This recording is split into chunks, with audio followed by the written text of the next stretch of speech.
എങ്ങനെയാണ് വാർഫറിൻ പ്രവർത്തിക്കുന്നത്? വാർഫറിൻ്റെ mechanism of action എന്താണ്? വാർഫറിൻ നമുക്കറിയാം ഒരു വൈറ്റമിൻ കെ ആൻറ്റഗോണിസ്റ്റ് ആണ്. വൈറ്റമിൻ കെ എപ്പോക്സൈഡ് റിഡക്റ്റേസ് എന്ന് പറയുന്ന എൻസൈമിനെ കോമ്പറ്റീറ്റീവായിട്ട് ഇൻഹിബിറ്റ് ചെയ്യുന്ന ഒരു ഡ്രഗാണിത് വാർഫറിൻ. ഇനി ഇതിൻ്റെ ഒരു കൺസെപ്റ്റിലേക്ക് വരാം. നമുക്കറിയാം ബ്ലഡ് ക്ലോട്ട് ചെയ്യണമെങ്കിൽ ക്ലോട്ടിംഗ് ഫാക്ടേഴ്സ് വേണം അല്ലേ? ക്ലോട്ടിംഗ് ഫാക്ടേഴ്സ് വർക്ക് ചെയ്യണമെങ്കിലോ അവരിൽ കാൽഷ്യം വന്ന് ബൈൻഡ് ചെയ്യണം.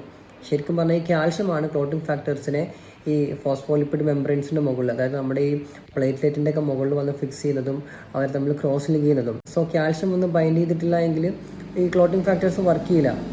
ഈ ക്ലോട്ടിംഗ് ഫാക്ടേഴ്സിൽ കാൽഷ്യം വന്നിട്ട് ബൈൻഡ് ചെയ്യണമെങ്കിൽ ക്ലോട്ടിംഗ് ഫാക്ടേഴ്സിൽ കാർബോക്സിൽ ഗ്രൂപ്പ് COO ഗ്രൂപ്പ് നിർബന്ധമായിട്ടും വേണം. ഈ ക്ലോട്ടിംഗ് ഫാക്ടേഴ്സിൽ കാർബോക്സിൽ ഗ്രൂപ്പ് ആഡ് ചെയ്യുന്നത് ആരാണ്? അത് വൈറ്റമിൻ കെ ആണ്. ഒന്നുകൂടെ കൃത്യമായിട്ട് പറയുകയാണെങ്കിൽ 2, 7, 9, 10 ഈ ക്ലോട്ടിംഗ് ഫാക്ടേഴ്സിലും അതുപോലെ തന്നെ പ്രോട്ടീൻസ്, ഈ പ്രോട്ടീൻസ്